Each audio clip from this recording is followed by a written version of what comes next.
How long did it take you, obviously king of sports media right now, but how long did it take you to find your voice, become comfortable being on camera, and being able to give takes and deal with the controversy, backlash, deal with athletes obviously coming for you for the things that you have to say? I've never really viewed myself as somebody who had to find my voice. I've always been me.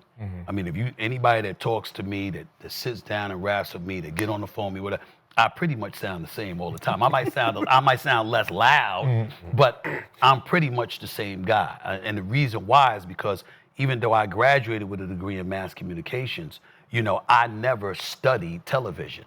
So I was writing for the school newspaper and ultimately writing for Atlanta Journal-Constitution, Winston-Salem Journal, New York Daily News as a high school reporter before I went to the Philadelphia Inquirer. So it was always writing.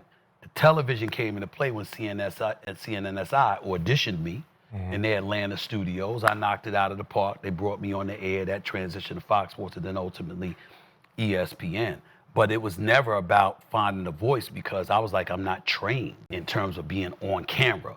So know what you're talking about, be as real and authentic as you can possibly be in expressing yourself and let the chips fall where they may. And lo and behold, the Lord blessed me enough that people loved it and they gravitated towards me, and that was when they gave me the show, quite frankly, a couple of years later. But it was also my work ethic because you signed a deal and with ESPN at the time, you signed per appearances.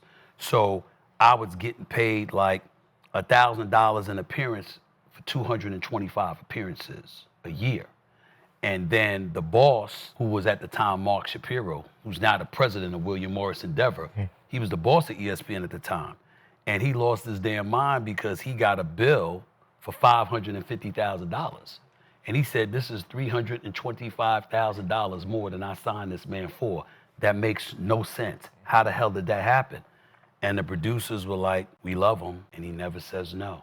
When we want him on the air, he goes. So they had penciled me in for 225 appearances, but I did 550.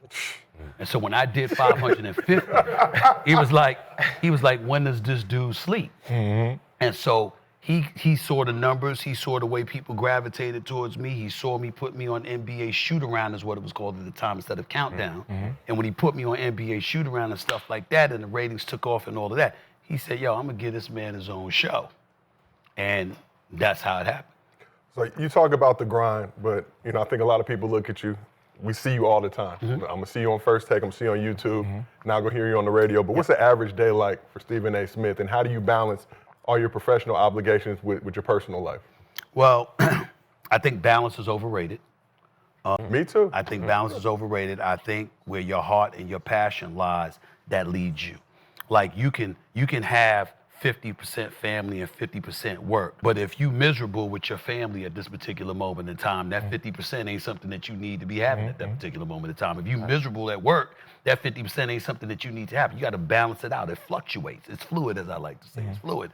And so you have to look at it that way. But for me, it's really about getting up every morning. First of all, I go to sleep at night with stuff on my mind about what I want to talk about the next day. I have an idea of what the pulse of the world of sports or anything that I'm doing, where it's at that particular moment in time. That is an advantage that you do have as a journalist. Because as a journalist, you eat, live, and breathe what's relevant, what's percolating right now. What's happening at 3 o'clock? All right, this ain't relevant at 8 o'clock tonight. This ain't relevant the next morning at 7 o'clock. You got to stay on top of it.